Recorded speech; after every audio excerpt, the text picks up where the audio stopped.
I brought with me some word pictures taken from the hundreds of miles of videotape that I've shot. Many of these images are in that book, and I'll be glad to sign it for you right outside here at 2 p.m. But these are images of the real Americans, the brightest and the best of this generation. Average age is 20 and a half years of age, making them about 6 months older than their granddad who might have served in World War II. They are better educated, they are brighter, they are better trained, led, and equipped than any military force in history. And they rarely get the kind of attention or credit that they deserve. These are young Americans who, in addition to a high school diploma, often have a year and a half or 2 years of college when they enlist in the Army, Navy, Air Force, Marine Corps, or Coast Guard. And they come to the service, and then they're taught, in addition to what they already know, physics and ballistics and avionics and electronics, and they operate and maintain the most sophisticated weapons and equipment against one of the most brutal adversaries our nation has ever faced, an enemy that is dying to kill us. And these youngsters go to work every day wearing a 55-pound flak jacket, an 8-pound helmet. It's 123 degrees today in the western desert of Iraq. I used to ask this question until Betsy caught me. I said, "Did you ever raise a teenage boy?" And I'd raised my hand. She said, "You did not, I did that." But think about raising a teenage boy who gets up every morning, not only makes his own bed, he does all the laundry, fixes his own meals, takes care of the rest of the house, cleans it all up, goes and works 14 to 16 hours and comes back and does it day after day after day. That's what these youngsters do. They're self-starters. They understand self-discipline. They understand responsibility. They have remarkable exhibits, every one of them, of courage and commitment, the likes of which I have not seen in all of my years. I grew up in the United States Army. I lived my entire life in or around the armed forces of the United States. And I've never seen such remarkable examples of courage, commitment, compassion, and courage. All of these youngsters that are out there right now are volunteers. Every one of them is at minimum a high school graduate. The kid who once wouldn't share a candy bar with his little brother now gives away his last drop of water to a wounded comrade. He gives his only MRE to a hungry Iraqi kid. And he splits his ammo with a mate in a firefight. I saved this slide for last because it's the picture on the back of the book. It has special meaning for me. This is the United States Navy corpsman. This guy right here and the guy on the screen. This United States Navy corpsman, on the 6th of April 2003, Baghdad is the smoke pall you see in the background. The lead unit of the Marine advance up Highway 1 on the eastern approach to Baghdad has been engaged by a Republican Guards regiment. They've ambushed the lead element, this rifle company right here.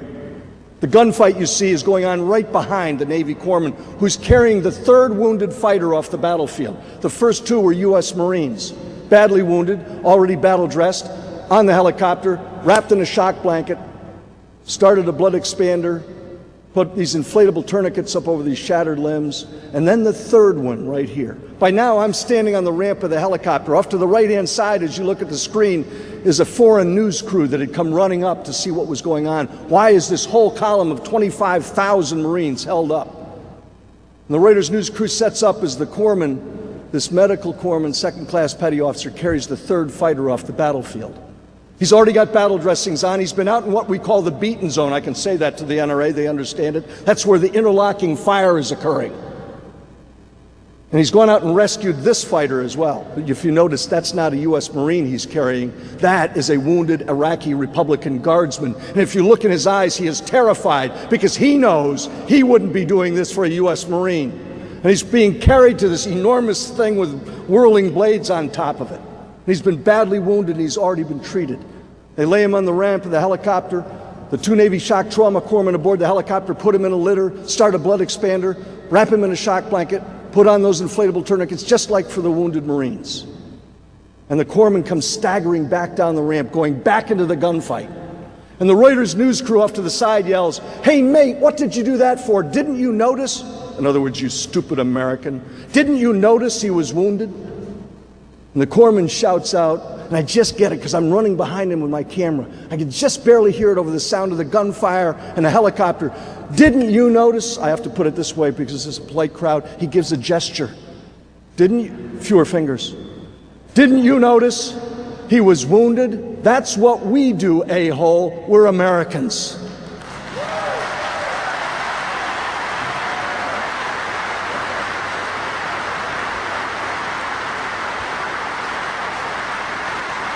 Look, thank you. I want to just make a very important point to my friends here. I know well that you reelected me to the board of directors by an enormous majority. I am grateful for that. I am privileged to be part of the board of directors of this great organization. I've sometimes joked that, particularly in events like the Snoon, when I had to address the legal seminar, that the wrong Life member North was invited. It's my son who's the lawyer. But I got to remind them about why we are here. Why we are here, particularly in this gathering. We are here because we have a very important election coming this year. I want to tell you why I think this election is so important. No, I don't need to. I just showed you. I just showed you the remarkable Americans who've made a commitment of their lives and their future, their limbs and their safety and their health to serve this country in harm's way. The reenlistment rate in the armed forces of the United States has never been higher than it is today. And the reason why, and there's countless stories of this in here, these are their words. It may be my camera that took the pictures, but these are their words. This is their story. And what they will tell you is the reason why I reenlisted, the reason why I volunteered to go back, is because we haven't finished the job we started. Very few of them know anything about what I did in the 80s. They know that I was in the Vietnam War, and they know that I've got a great show on Fox News Channel, which you have made #1 in America. Thank you. But they will also say to me regularly, Colonel, I don't want this war to end the way your war did. The war they're speaking of is Vietnam.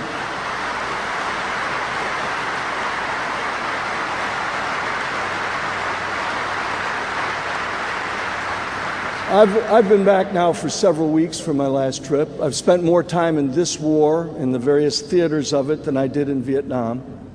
I will tell you this war is being won.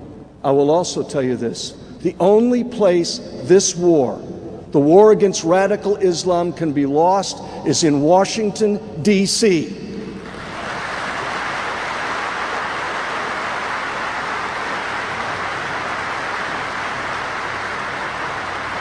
In all the many months that I've spent covering these young Americans on the battlefield, there's only one candidate running for public office who I have seen in places like Ramadi or Fallujah. There's only one candidate running for President of the United States who has said, I will not fail you. There's only one candidate running for President of the United States who has said, I have a formula for victory and I will not abandon your fight. I've heard him tell that to the young Americans he has seen and listened to on the battlefield. My friends, I don't believe our nation can handle 4 years of Barack Obama. I don't believe our nation can survive abandoning the cause for which these young Americans have fought. And what I do believe is that Americans deserve, and they particularly want, a commander-in-chief who will lead them to victory and ensure that America continues to be the home of the brave and the land of the free. God bless you, and thank you for being here today.